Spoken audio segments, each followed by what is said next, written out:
कक्षा नवमी गणित 1.2 का प्रश्न क्रमांक 3 का हम अध्ययन करेंगे। प्रश्न क्रमांक 3 का प्रश्न है, दिखाइए संख्या रेखा पर √5 को किस प्रकार निरूपित किया जा सकता है। तो हम एक पटरी और पेंसिल की सहायता से संख्या रेखा प्रश्न में बोला है, तो संख्या रेखा का निर्माण करते हैं। एक संख्या रेखा का निर्माण हम लोग कर लेते हैं।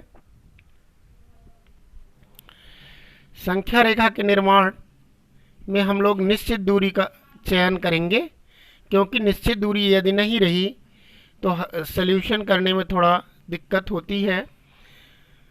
तो हम यहाँ पर डिस्टेंस को फिक्स मान लिए हैं। जैसे हम यहाँ मान लिए कि यहाँ पर एक बिंदु है, दूसरा बिंदु यहाँ पर है, तीसरा बिंदु यहाँ पर है, चौथा बिंदु यहाँ पर है, पांचवा बिंदु यहाँ पर है और छठवां बिंदु यहाँ पर है। इस प्रकार हम मान रहे हैं और संख्या रेखा को और लंबा कर देते हैं। जैसा कि आप लोग देख रहे हैं, संख्या रेखा को हमने और लंबा कर दिया और इसकी लेंथ को मेज़र करके फिर से आगे के क्रम में लगा दिया। ये हमने संख्या रेखा के बिंदुओं को भी अंकित कर लिया। स्केल की सहायता से समान दूरी का मापन किया है हमने। स्केल की सहायता से संख्या रेखा का बिंदु क्रमांक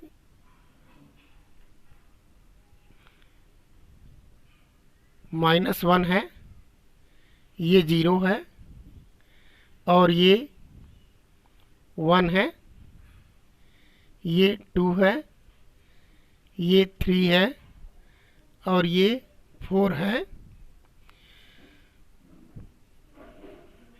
प्रकार हमने संख्या रेखा का निर्माण कर लिया।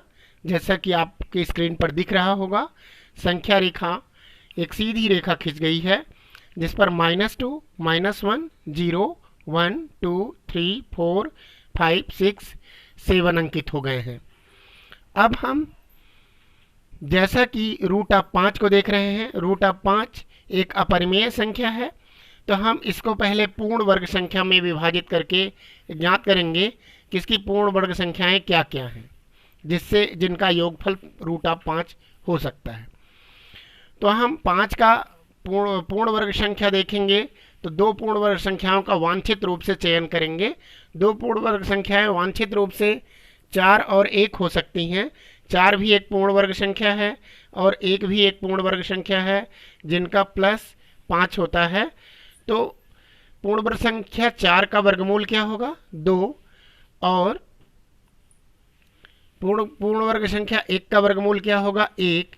यानी हम 2 इकाई और 1 इकाई का चयन करेंगे। तो आधार के लिए हम यहाँ पर आधार के लिए 0 से 2 तक ले रहे हैं, क्योंकि पूर्ण वर्ग संख्या 4 के लिए आधार 1 है, आधार 2 बनेगा, क्योंकि पूर्ण वर्ग संख्या 4 का वर्गमूल क्या होता है? 2 होता है। यहाँ पूर्ण वर्ग संख्या में 4 के लिए हमने 2 का चयन कर लिया। इसके उपरांत 2 पर एक लंब रेखा खींचेंगे, क्योंकि पूर्ण वर्ग संख्या 1 थी तो 1 का वर्गमूल 1 होता है, ऊंचाई 1 मानेंगे। पूर्ण वर्ग संख्या के आधार पर हम ऊंचाई 1 ले रहे हैं। पूर्ण वर्ग संख्या 1 ऊंचाई वाला है, ये एक पूर्ण वर्ग संख्या का मान 1 ही होता है वर्गमूल ज्ञात करने पर। तो यहाँ पर हम मान लेते हैं कि नीचे का आधार क्या है? ये A है और ये B है और ये बिंदु C है। अब हम ये समकोण त्रिभुज का हमने निर्माण किया है, पैरेलल लंब खींचा है, यानी BC लंब AB का निर्माण किया है, BC लंब AB का निर्माण किया है।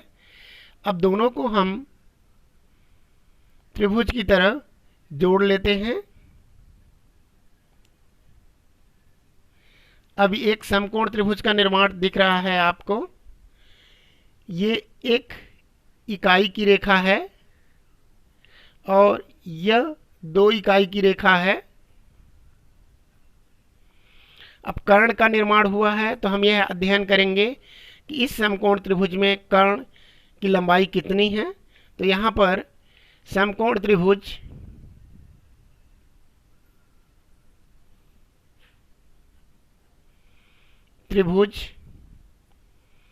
ए बी सी में कोण बी जो है वो 90 अंश का है। ये कोण बी 90 अंश का है जो समकोण को प्रदर्शित करता है। तो लंब रेखा क्या होगी इसकी? लंब क्या होगा? BC जो खड़ी हुई रेखा है। आधार क्या होगा? AB जो पड़ी हुई रेखा है। और कर्ण क्या होगा? कर्ण होगा AC जो तिरछी रेखा है। अब हम पाइथागोरस प्रमेय का प्रयोग कर इसे सत्यापित करेंगे। पाइथागोरस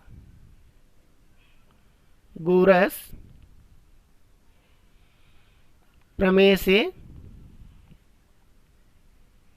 जैसा कि हम जानते हैं कर्ण का वर्ग बराबर लंब का वर्ग धन आधार का वर्ग।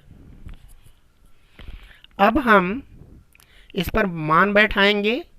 कर्ण क्या है? AC, ये है तिरछी रेखा। लंब क्या है? खड़ी रेखा BC का वर्ग। और आधार क्या है? पड़ी रेखा AB का वर्ग। अब इसमें हम मान रखेंगे। AC का मान ज्ञात करना है। AC square equal to BC का मान कितना है?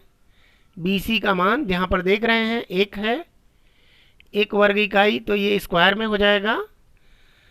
और AB का मान कितना है? 2 इकाई है, तो 2 का स्क्वायर हो जाएगा। AC का स्क्वायर बराबर 1 धन 2 का वर्ग 2 दूनी 4। AC का वर्ग बराबर 5। अतः AC बराबर √5। तो हम यहाँ पर सत्यापित कर चुके हैं कि AC का मान √5 होगा। लेकिन वास्तव में ये √5 अभी संख्या रेखा पर प्रदर्शित नहीं हो रहा है। यह केवल त्रिभुज के कर्ण में प्रदर्शित हो रहा है। इसको संख्या रेखा पर प्रदर्शित करने के लिए A को केंद्र मान लेते हैं। A को केंद्र मानकर हम देख रहे हैं आप AC की लंबाई का चाप ले रहे हैं।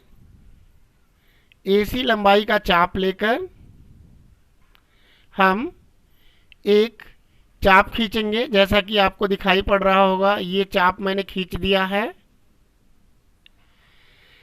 यह चाप जहां पर कटता है उस स्थान पर √5 स्थित है।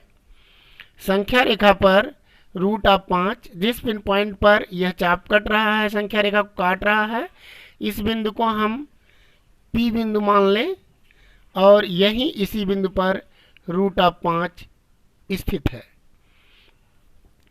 इस प्रकार √5 का संख्या रेखा पर निरूपण संपादित हो जाता है तथा पाइथागोरस प्रमेय से सत्यापित भी हो जाता है।